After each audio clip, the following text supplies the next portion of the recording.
What do Meghan Markle, Serena Williams, Michelle Obama, and Megan Thee Stallion have in common? They all have been the subject of misogynoir, a unique form of sexism and racism directed at Black women. During the March 7th 2 hour no holds bar slap your mama interview with Oprah Winfrey, Meghan Markle called out the royal family for its failure to protect her from racist attacks from the British press, failing to help her deal with thoughts of suicide, and even questioning the anticipated skin tone of her unborn child. The interview prompted widespread discussions about racism both in the royal family and in the UK's media. Meghan's explosive revelations also reignited conversations about how Black women in the US, from the vice president to the woman driving your kid's school bus, are viewed and treated. Today, we are breaking it all down. We're talking about Meghan Markle's shocking and emotional interview with a panel of experts. And here for the interview is the feminist scholar who coined the term misogynoir, Dr. Moya Bailey. All coming up next. Live from Los Angeles, this is the Special Report.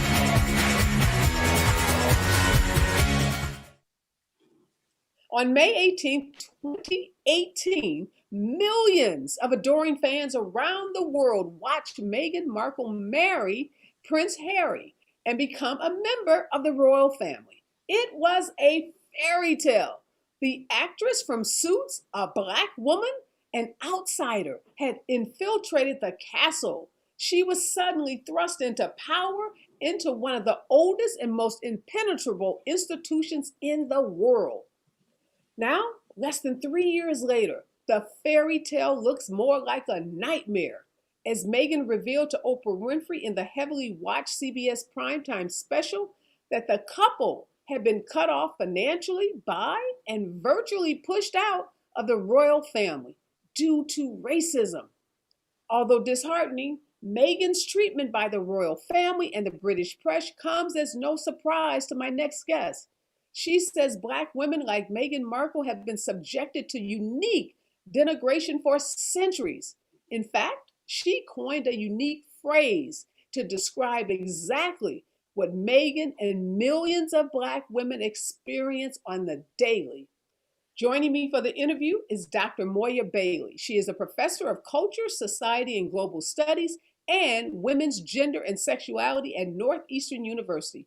Dr. Bailey coined the term misogynoir in 2008. Good morning and welcome, Dr. Bailey. Thank you so much for having me. It's a pleasure to be here. Absolutely. So glad to be able to sit down and talk with you. I just want to get something straight. So at the top of the show, I described misogynoir as a unique form of sexism and racism directed at Black women. Am I accurately describing the term? You absolutely are. One of the ways that I have talked about misogynoir is the way that Black women uniquely experience anti-Black racist misogyny. And one of the reasons that's important is because different women of color also experience forms of racist misogyny, but it is not the same as the anti-Black racist misogyny that Black women experience. And we can see this in Meghan's treatment in, of course, the conversation that you named, how the royal family discussed Meghan's unborn child's skin tone, and also in the British press equating Meghan's unborn or then born child with a monkey. And so we know that that has a unique history associated with Black women and how we are generally represented and linked to apes and animals. You've seen this also in relationship to how Michelle Obama has been discussed in the media. So that is one of the ways that we're very clear that what has happened to Meghan Markle is an example of misogynoir. You know, I found it so fascinating, Dr. Bailey, to learn how you ended up, coining this phrase, writing your dissertation about this. Basically, you were going through some old textbooks, yearbooks of medical schools. Tell us about that experience. Sure. So I was really interested in the representations in medical school yearbooks and in textbooks that gave us a sense of who patients were and who future physicians were going to be. And so in these documents, I saw some of the same representations of Black women that we see contemporarily. So I was looking at this moment right after medical education gets standardized.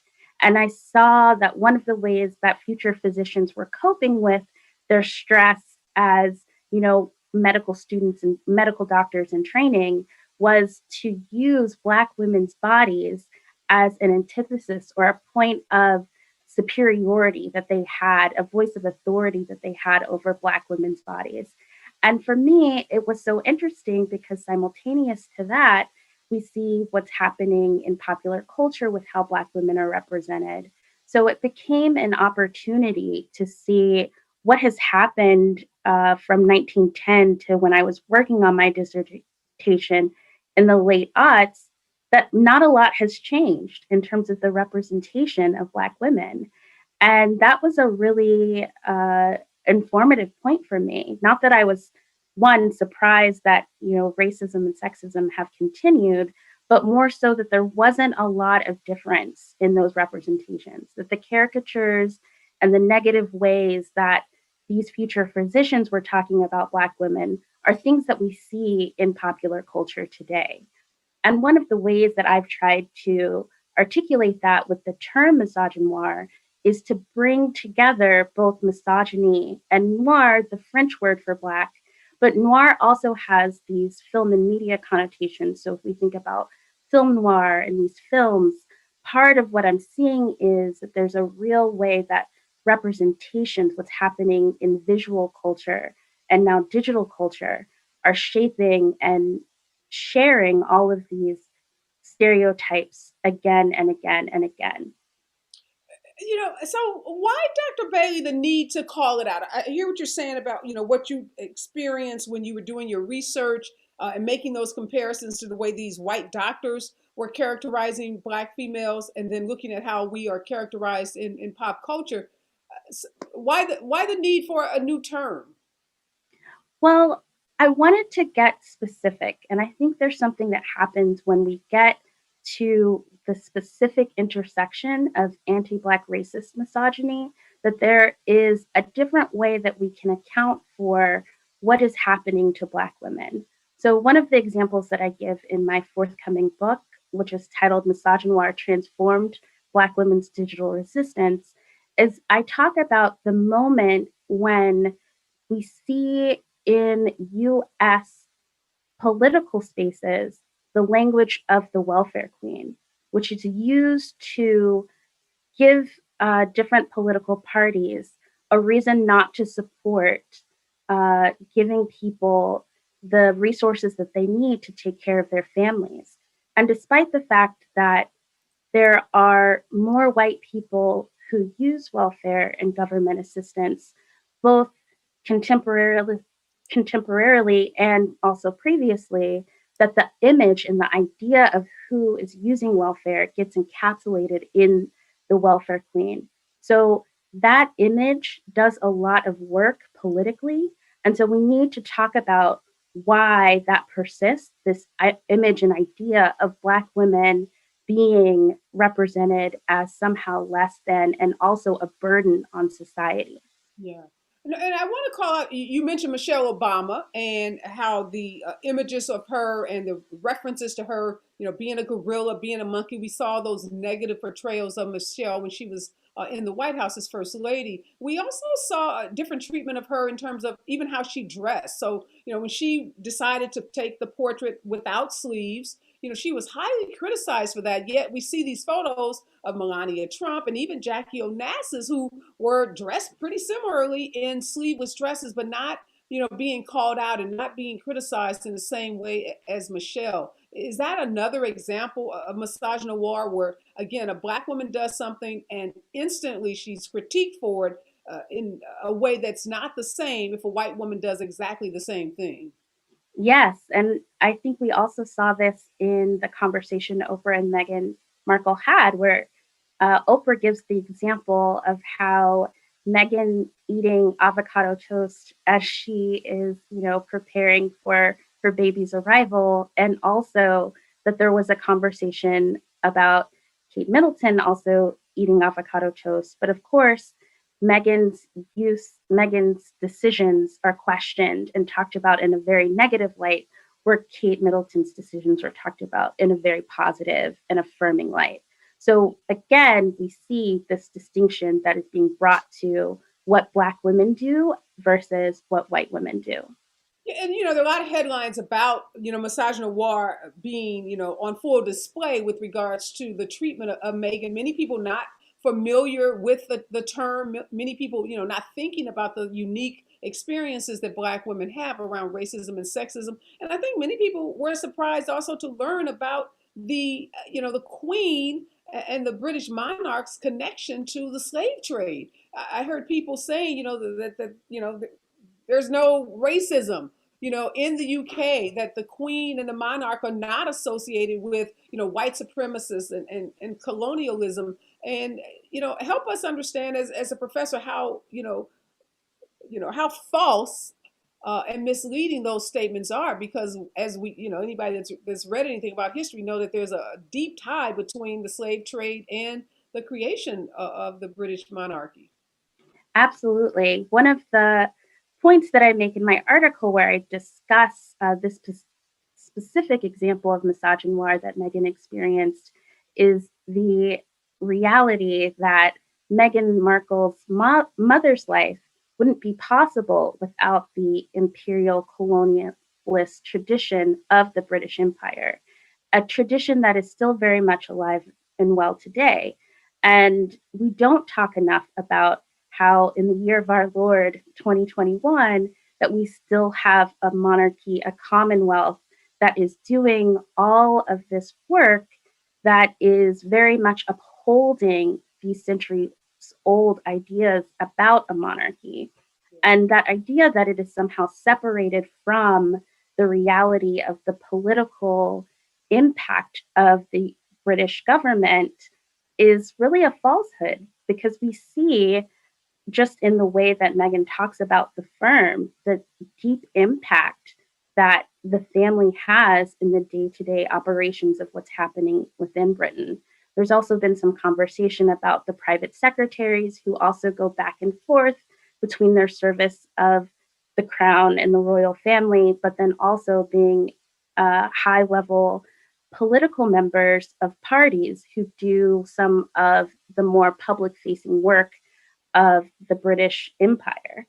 And using that language, I think, is still important, because part of the reason, Meghan and Harry initially went to Canada is because the Commonwealth, again, is something that is very much in operation today. Yeah, So, yeah. I think it's important that we note that the monarch publicly supported Captain John Hawkins, who captured 300 Africans and exchanged them from hides and ginger and sugar in 1562. So there's this direct correlation between the monarch and the slave trader that I think that conversation gets lost. And even just the monarchy itself as an institutional, as an example of institutional racism. There's never been a non-white head of the British monarchy. And if you continue with this inherited head of state, if that continues to be the protocol, then by default, no one ever becomes the head of the British monarchy that's non-white. And yes. And also that I don't even know that that's something that we want. I don't think we want a person of color, a Black person in that role as head of a monarchy, when we see all of the negative and continued imperial exploitation that monarchies actually do in the world.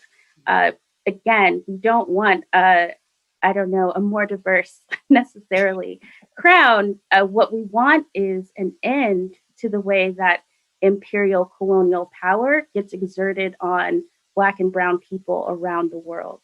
yeah, no, no, absolutely. That's an excellent point. I want to go back to the point about the baby. I think that was one of the most shocking revelations for people, is that, Megan's, even before she gives birth to Archie, the little baby we're looking at in the photograph, someone, they wouldn't reveal who, and that's the $1 million question, who made this comment, so, questioning how dark the skin would be of the baby. Was that shocking to you, Professor Bailey, Dr. Bailey?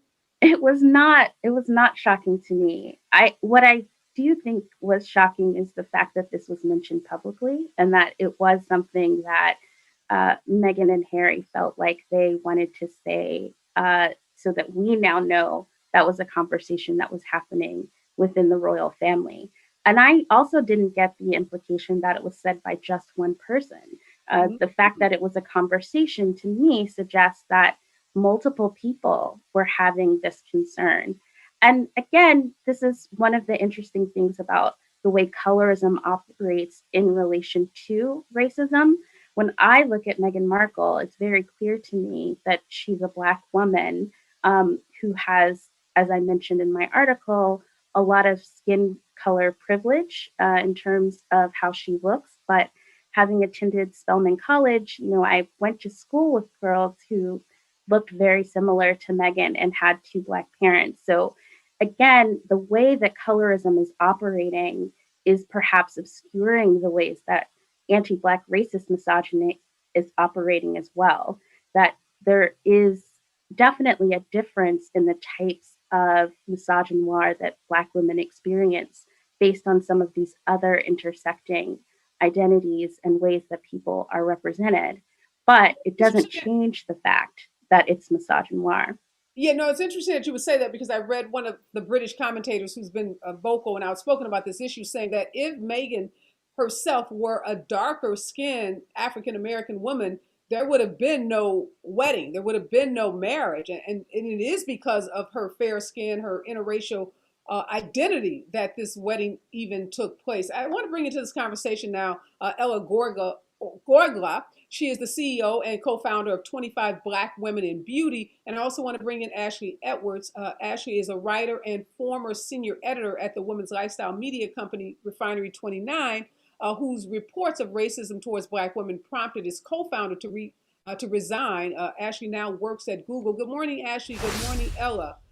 Morning. I want to bring you both back. One, first, welcome back to the show. Talk with both of you in the summer when we were having conversations about Black women and treatment in the media, and the media having to come to grips with some of its portrayals of Black women. I know, Ella, you and I before the show were talking about, you elevated the story of Meghan Markle on your social media platform. And you said the response was not positive. People were not cheering that Meghan was finally revealing, her treatment, the sexism and racism that she experienced. Tell us what some of those comments were like.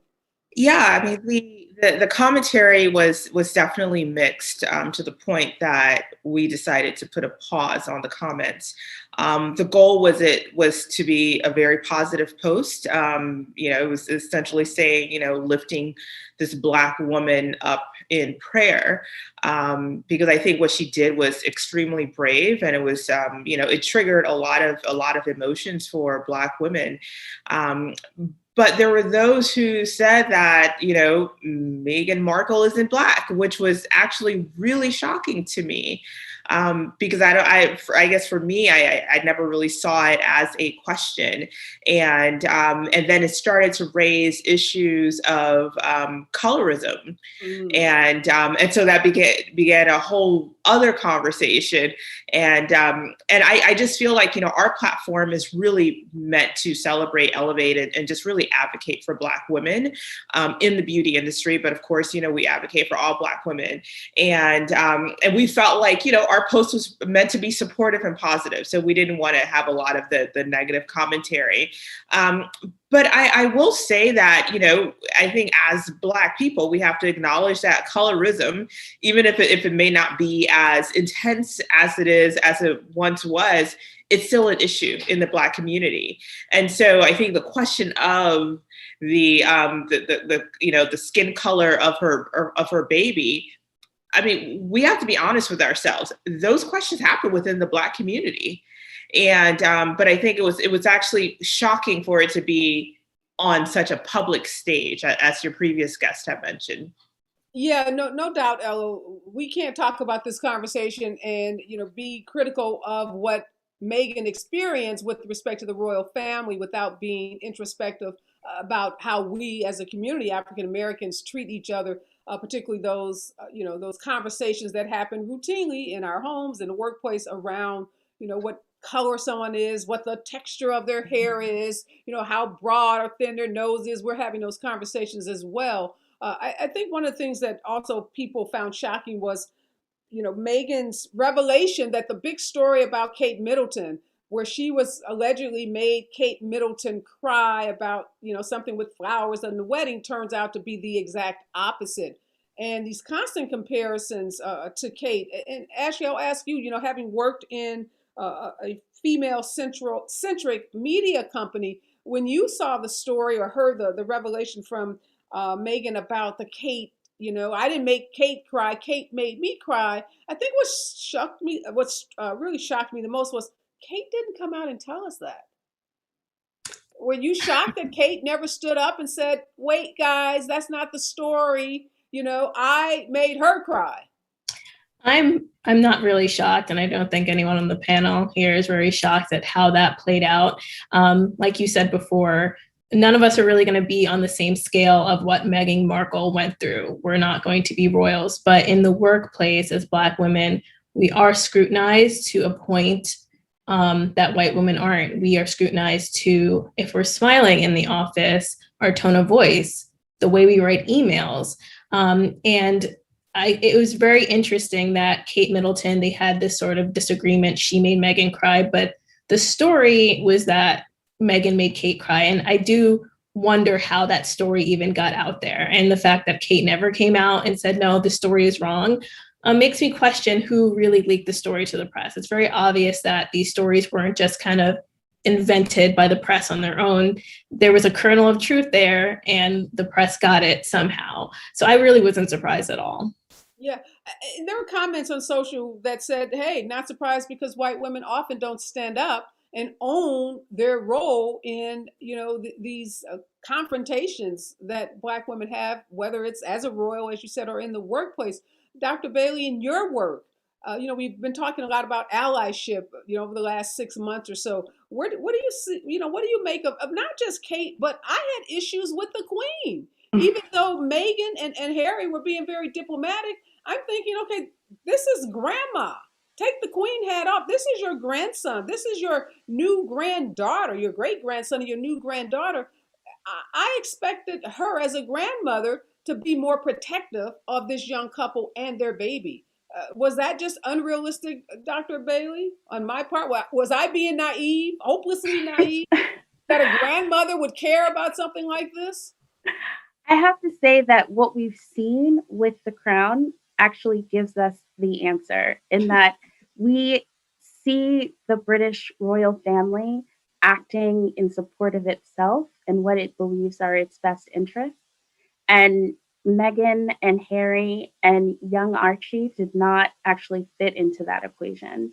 What I see is a legacy of slavery, of imperialism and colonialism that once again gets us to the question of white supremacy and how it operates even within these family dynamics.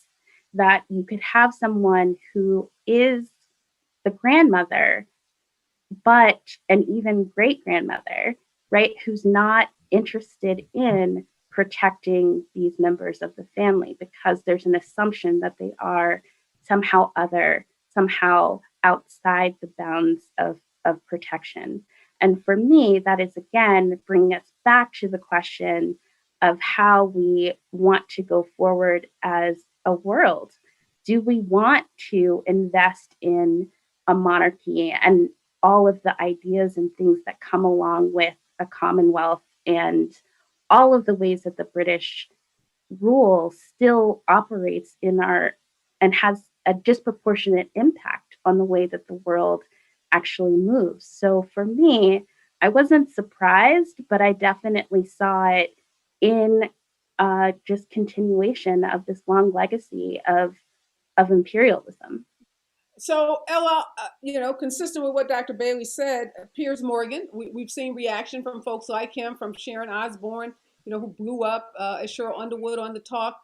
what do you make? Well, Piers, his story is unique because we're told that she ghosted him, and so he's been out to get her ever since. He has this personal vendetta about going that he's carried towards Meghan. But what did you make of that rant that we witnessed, or in that clip of him on Good Morning, Great Britain? Yeah, it's I mean he's known for that sort of behavior, and folks have said that I think they went out one time and he's still holding that against her.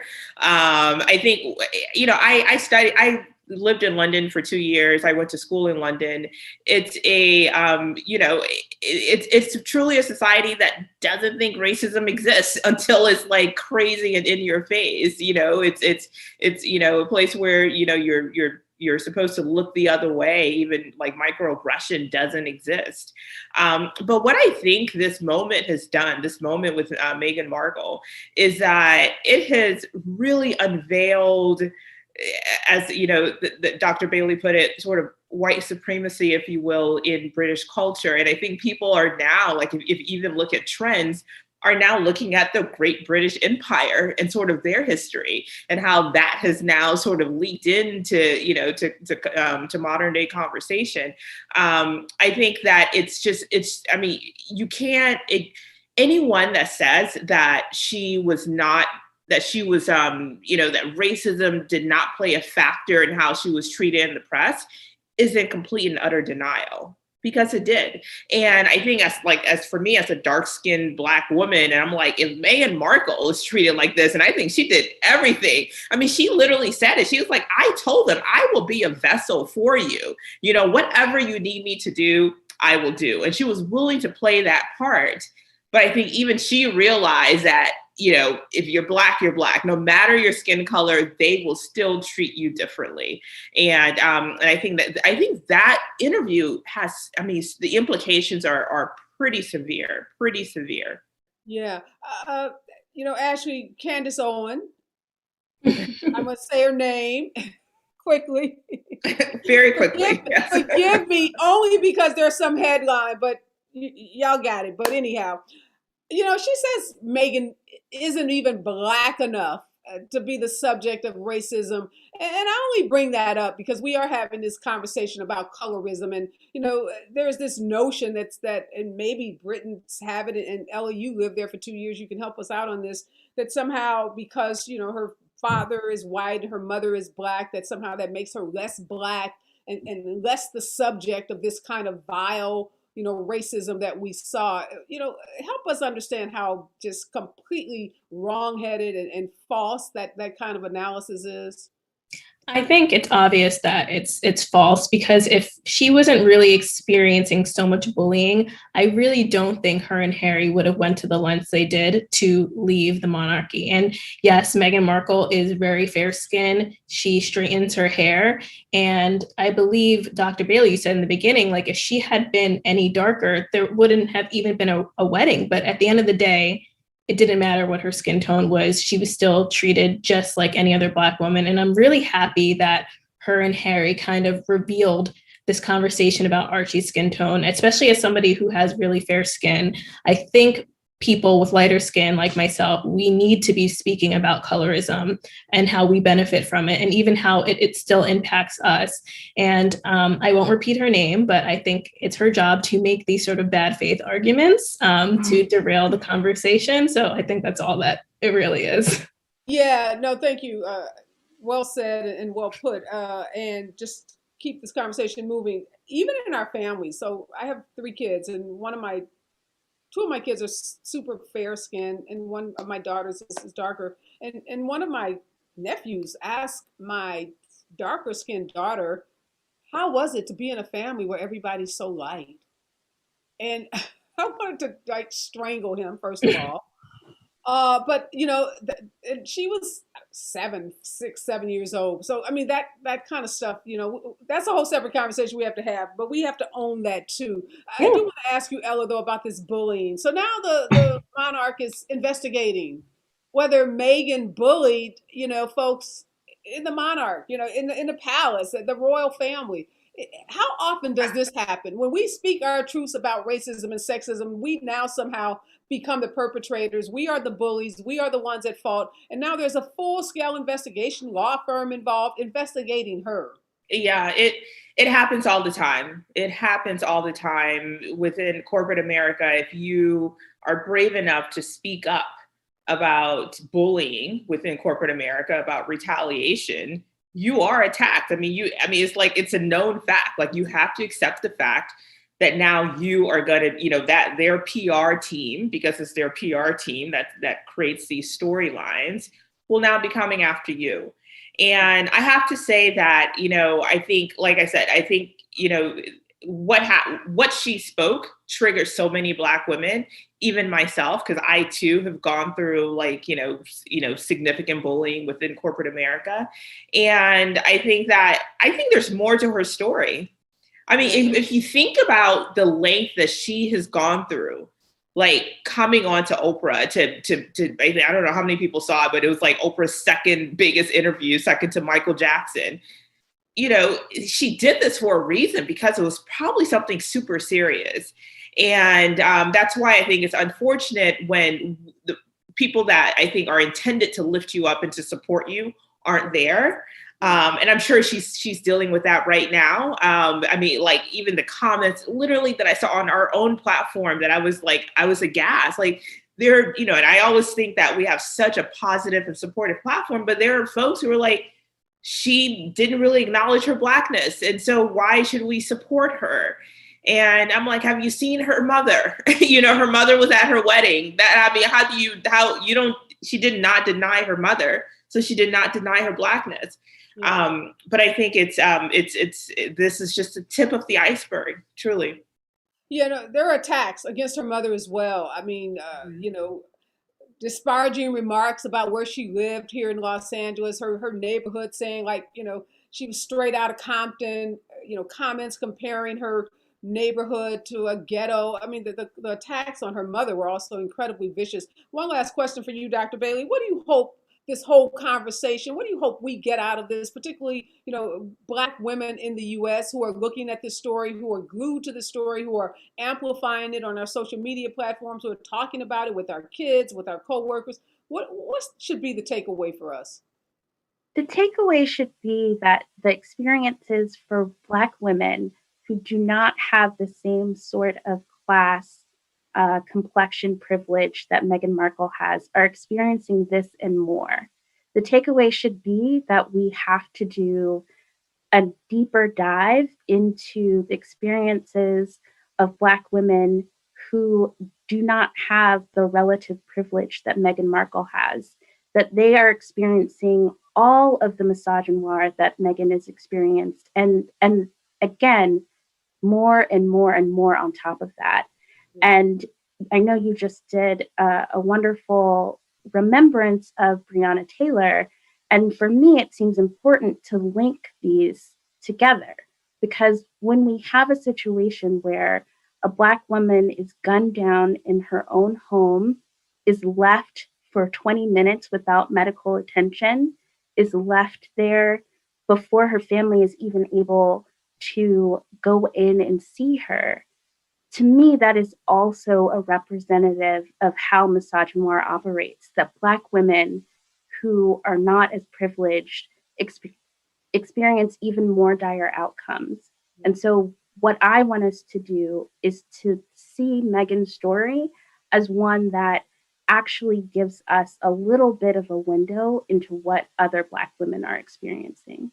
Yeah, no, thank you. And that's so well put. And I think for me, I had an experience over the weekend. I think we all have these experiences on the regular. I'm at a restaurant with a girlfriend, and we have a reservation, and they give us a table next to the kitchen, tabletop, big enough for one plate, not even two. And a white couple comes up and they give them big, beautiful table. And we go up and say, well, wait a minute. We were here first. Why did they get that table? We get this table. And, she argues with me a little. And then she says, well, what do you want? This kind of really shitty attitude kind of way. And thank God for the mask, because I was able to take a deep breath. And I said, I just want you to acknowledge that when two Black women come to a restaurant, that we should be given the same treatment as this white couple. And, sometimes you get tired. We are tired of reminding people of that. But, I felt in that moment I needed to say that to her, because that is, there's those microaggressions happen so often, whether we're in the workplace or in the community. So thank you, ladies, so much for reminding us of why this story is so important and why it's resonating with so many women, even today, after the interviews was a week ago. Thank you, Dr. Bailey. Thank you, Ashley. And thank you, Ella. Always great to see all of you, and keep lifting up your voices and adding to this critical conversation. We're going to get there. It's going to take all of us, rowing in the same direction. So again, thank you for joining me this morning. Thank you for having us. All right. The other jaw-dropping revelation during Meghan's interview is that she has suicidal thoughts, and that when she tried to get help, she was told, no, can't do it. Sorry, it'll make the monarchy look bad. Here to discuss that is my friend and psychologist, Dr. Alfiee Breland-Noble. Good morning and welcome back, Dr. Breland-Noble. So many jaw-dropping revelations in that interview, from the child and, the failure to protect them, from Meghan and Harry losing their security and losing their financial support, to these revelations about her mental health. Help us understand why that was such, why that was, I don't know, it was so shocking and at the same time so disheartening. So I think some of it, there's so many different reasons, Areva, and I'm so glad that you have me on. Thank you for having me back again to have this discussion. It was a bunch of things. First, I got to shout out all your prior guests. Those women were fire. I was just watching Black girl magic happening on the screen. And what I really appreciated was Dr. Bailey speaking to this issue of the unique experience of Black women, right? There's this unique anti-Black sexism. It's like this virulent extra strain, right, that people don't understand is there. And that's what Meghan Markle was experiencing. And so when you're under that kind of pressure on a public stage every single day, right, and behind closed doors, you have no support. Like if you listen to how they talked about what she was going through, this woman's pregnant. People talk about what's the complexion of the baby. They doing brown paper bag tests behind closed doors. Like all of that is too much. And so she had no support. Plus she was isolated. So you think about how important culturally it is as a Black woman, a Black person, a woman of color, to have your tribe around you, to have your sisters around you. She didn't have access to any of that. So for her to come on and say, the weight of all of this was wearing on me, and on top of that, I had no outlet. To me, my first thought was, oh, of course she was suicidal. Of course she was experiencing suicidal thoughts. And I hope what everyone heard was her say it wasn't that she wanted to die. It was that she didn't want to feel that pain anymore. So all of that to me was critical, because she was really laying out exactly what people's lived experience is, particularly for those of us who are of color, in relationship to mental health. Yeah, I'm so glad you mentioned the isolation part, because I think you'll remember, even when Serena, her friend, Black woman, strong Black woman who's been, the subject of misogynoir herself, threw her that baby shower and she traveled to New York. That was like she had committed some kind of mass murder, Right. just as she was trying to get some support from, a group of friends. So every effort that she made to connect with her friends, her tribe, she was attacked for that. But help us understand suicide, because I think people have this impression that, it's all about your mental health, when I've been reading a lot that talks about your environment, and how your environment and your social status and your social, connections can play such a huge part in people feeling like they don't want to live any longer. 100%, 100%. So it really is about this thing we call in psychology, person, environment, fit. Right. So even if you look around where I sit when I come on your show, the environment has a lot of positive cues in it, because I need that as a Black woman. Right. I know that even through Zoom, I'm going to encounter people, or I may encounter situations just like what you described at the restaurant. I might encounter that in the virtual space as well. And so I need cues around me to protect me and lift me up.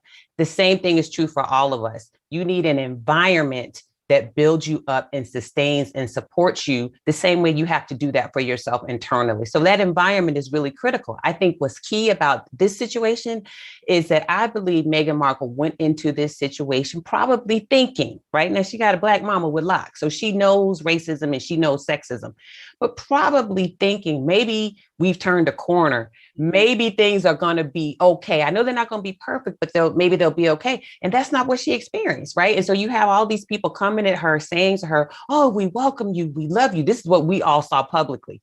Then you get behind closed doors, and all hell breaks loose. And so it's very difficult to try to manage both of those things at the same time. And you're right, when it comes to suicidal ideation, suicidal thoughts, those things arise when we have this mismatch, right? Often between what we hope is going to happen and what actually starts to show up in our lives. And I think that's what happened with her as well. How much courage, talking about your mental health issues, saying that you went to seek help, that she asked, apparently she wanted to get some I guess hospitalization treatment. Yes. She wanted to go into a facility of some sort to get Yes. some intensive treatment, and they basically told her, "We don't do that.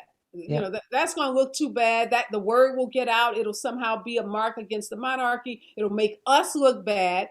No concern for how she was feeling. So knowing all of that, saying that she couldn't be alone. Part of the interview, she said when she was 5 months pregnant, she could not be alone. She was, having feelings that were so intense. She felt guilt, didn't want to tell her husband, but eventually knew that she had to tell Harry. How much courage does it take to come forward and, talk about those feelings? I would imagine that, for most people, that must be one of the most difficult things you'll ever do. It absolutely is. One of the things I found myself saying frequently after that interview, which is really hard for me to watch. I watched with my 16-year-old daughter, and we both sort of sat there with our jaws open, like just jaws on the floor, because Meghan talked very articulately. And I don't mean that she's so articulate for a Black woman. I mean, talking about these issues of mental health. She was very clear and deliberate in saying, these are the things that I was feeling. This was the situation happening around me. And what I was so proud of was she talked about how frequently and consistently she kept asking for help. She literally was begging for help. That's unique because often when people are experiencing depression, in her case, suicidal thoughts. In her case, I think it was a downstream effect of being exposed to trauma, right? She was traumatized and terrorized for a long period of time, which can lead to depression, which can then lead to those thoughts of suicide. And I think for her, that's what I was hearing was this steady progression, sort of this downward trajectory into the throes of suicide. So, that is very sort of on message in terms of how people often go from depression into these thoughts of suicide. So everything about she was saying, I was just sort of like, it was textbook. I think the other piece of it that was unique was the courage she demonstrated in that period of time, asking for help. She kept asking and kept asking, was told no and kept coming back. That's critical because I want people to hear, you got to keep asking until you get some help. What I think was unique is that's not often what happens, right? Because depression makes you tired. Depression makes you want to withdraw and isolate. And she didn't allow herself to do that. She fought through it, partially, I think, because she was pregnant with that child, right? So you can't completely shrink because you're not just thinking about you, you're thinking about this baby. So I was just so proud of her for how she shared that and what she fought through. Yeah, we have some information, a suicide hotline that we're going to be sharing, not just on the show, but on our website and on our social media platform as well. And we just hope that anyone that's experiencing anything, that makes them feel like they can't go on, they want to take their lives, they want to harm themselves or even others, whatever feelings that they may have that they don't feel in control of, that they can seek help, that there is help out there. We want people to know. And I think that was for me, the beauty of Meghan's interview, beyond educating us about what that fairy tale existence that we saw, peeling back that onion, that veneer, and showing us the true colors, no pun intended, of the royal family, but also, giving life. We know that when high profile celebrities and other people with influence speak up about mental health, other people feel empowered. They feel encouraged that they can also talk about it to family members, to friends, and seek help. So I think the interview on so many levels is, inspiring and also going to encourage people who are in that situation. Thank you so much, Dr. Breland Noble. Always good to see you. Always great to sit down with you. Always learn so much from you. And thank you for your voice on this important issue. My pleasure. My pleasure. All right. Well, Dr. Breland Noble put it best when she said today was Black Girl Magic. And I feel that way because I always feel inspired and empowered myself when I get to sit down and talk to African-American women who are so well read and so knowledgeable about these issues. And these are tough issues. And we do get tired of talking about them, but we can't grow weary because we can't fix what we don't acknowledge. And we're trying to fix the issue of systemic racism in our country. You know, besides what's happening in the UK, we got a real issue here in America, and we are only going to fix that by being able to talk about it. So some words to live by before I get out. All that glitters ain't gold. Meghan's fairy tale romance and eventual marriage was the epitome of glitz, glam, and glitter. But as the idiom goes, looks can be deceiving, and what appeared to be a dream come true was actually far from it. What Meghan experienced is not totally shocking. Taya Adebayo, a British commentator, said that when Meghan joined the royal family, every person of color in the UK was worried.